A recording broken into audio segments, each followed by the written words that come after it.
그 말씀 말고 이제 종교적인 측면에 예. 또 한 가지는 보면은 신천지가 국내에 있지 않습니까? 예. 이단이라 그러고 우리가 굉장히 이제 정상적인 교인들은 굉장히 그걸 갖다가 이제 경계하고 그것도 그래서는 안 된다 하는데 저는 그것보다 또 더 무서운 게 이슬람. 예. 이슬람이 지금 뭐 전국적으로 각 도시마다 특히 학교, 유학생이라는 그 빌미로 학교마다 다 돌아서 장학금도 뭐 어느 정도 면제해주고 요즘 대학들이 학생이 없잖아요. 그러니까 외국 사람들이 공부하겠다 하면은 정책적인 측면에서도 받아주고 이러다 보니까 대구 같은 데는 어떤 저 경북대 근방에 복현동이 한 그 인근에 집단화 해서 모스크? 예. 하여튼 그 모스크요. 예, 그 모스크가 이제 처음에는 그냥 학생들이 뭐 지고자가 사는 거로 알지만은 여러 그 사람들이 집단화해서 땅을 사고 하고 어느 일정 기간이 되니까 모스크가 세워지더라. 건축을 하더라. 이래서 건축 반대 운동하고 있지 않습니까? 그러니까 이제 이슬람은 제가 봤을 때는 이 국가 개념보다는 종교 개념이 굉장히 강해서 그렇죠. 예. 뭐 특히 기독교를 굉장히 이걸 억압해서 뭐 완전히 죽기 살기로 이걸 갖다 배척하는 그런 집단인데 특히 그 이슬람은 기독교인하고는 절대 결혼도 안 하고 또 그 일부 다처제고 뭐 이런 부분 많습니까?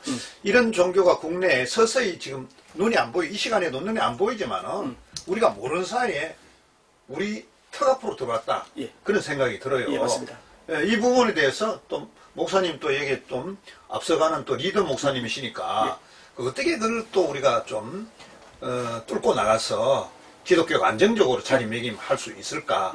그 측면에서 한 말씀 해주시죠. 그 리더 지도자라고 그러면요, 거시적으로 나라를 볼 수 있어야 돼요. 그다음에 미래에 어떤 정책을 쓸 때 이 대한민국에 유익이 되고 다음 세대에 도움이 될까 이것을 내다보고 방향성을 제시할 수 있어야 됩니다. 사실 이슬람 사람들, 또 난민들 유입하는 것을 허용했다가 폭망하고 있는 나라들이 유럽에 많이 있어요. 프랑스의 교사나가 무함마드를 모욕하는 뭐 샤를르디 그 무함마드 만평 그거를 보여주니 어쩌니 그것 때문에 목이 잘려 죽었죠. 얼마 전에 이것 때문에 나라가 발칵 뒤집혔어요. 독일의 쾰른 지역 같은 데서는 이 집단 강간 사건들이 발생을 해요. 그러니까 이 무슬림 사람들, 이슬람 사람들은요, 이 히잡을 둘러서지 않은 여자들은 강간해도 된다는 그런 식의 사고방식을 가지고 있어요. 그러니까 집단 강간 사건이 일어났는데 경찰력도 그때 소용이 없었고 이게 유야무야 덮어지면서 넘어갔어요. 영국도 이슬람화가 급격히 진행이 됐는데 그래서 어떤 이야기까지 나오느냐, 영국 국회의원 중에 이슬람이 이렇게 많은데 이들의 문화를 존중해 주자. 그러니까 이제 우리나라는 일부 다처제도 허용하는 데까지 나가야 된다. 이런 지금 꼴까지 나타나고 있어요. 아주 심각한 일이죠. 근데 이 대한민국에서도 이들이 자꾸 문을 열어주려고 하는 이런 흐름들이 있어요. 그렇죠. 이거 아주 심각한 일입니다. 아주 문제가 클 수밖에 없어요. 이 이슬람 사람들은요, 소수일 때는 숨을 죽이고 협조를 하는 것 같은데 이런 수가 어느 정도 퍼센티지를 가지게 되면은요, 그다음부터는 무력 행사를 하고 그리고 거기서 더 이상의 퍼센티지를 가지게 되면은 그다음부터는요, 완전히 나라를 집어삼키는 일들을 합니다. 우리나라에서 그 할랄 단지 조성이 이제 보편적으로 퍼져나갈 때 그 서울 광장에서 할랄 단지 조성 반대 국민대회가 열렸어요. 그때 이제 세 사람이 강사가 초청이 됐는데 저랑 이란교회 이만성 목사님이랑 이혜원 의원이랑 이렇게 같이 이제 강사로 가서 이제 메시지를 전하는 적이 있었는데 이 이슬람 문제는 지금 적기라고 생각을 해요. 막는 게 지금 못 막아내고 계속 문을 허용하게 된다면은 이 대한민국은 파국을 향해 굴러 떨어질 수밖에 없다. 저는 이제 그렇게 판단을 합니다. 아까 이제 말씀하셨듯이 지금 대학들마다 이슬람 기도처들이 만들어지고 있고 모스크들이 또 형성이 돼 가고 있고 아까 얘기하셨듯이 대구 지역에서도 모스크를 짓는데 다행히 지역 주민들이 들고 일어나서 대구 서구청인가에서 일단 중단을 시켜놨어요. 근데 주민들이 국민들이 목소리를 내고 싸우면은 이게 허가가 됐더라도 건축이 진행이 되더라도 중단이 돼요.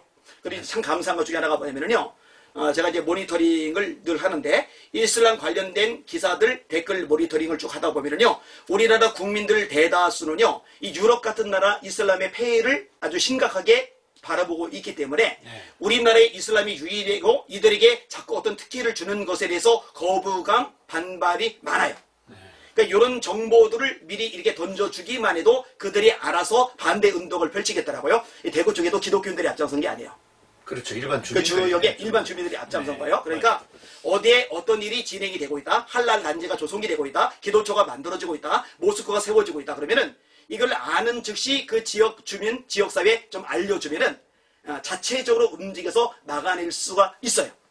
네. 그러니까 그렇게 하면 좋을 것 같고, 그 다음에 난민 관련된 법안 같은 것들, 요 부분에 대해서도 그 지역 주민들에게 어느 지역의 어느 의원이 이 난민 관련해서 이슬람 유입을 좋게 편하게 만들려는 법안을 제출하고 있다. 그러면 이건 들고 일어날 수 있거든요. 그리고 국회의원들은 당리 당격도 두 번째고 일단은 이 금배지가 지상 과제입니다.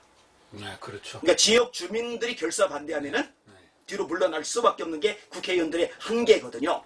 정보를 미리 알고 제대로 전달해 주는 것, 요 역할들을 좀 집중적으로 할 사람들이 좀 필요하다.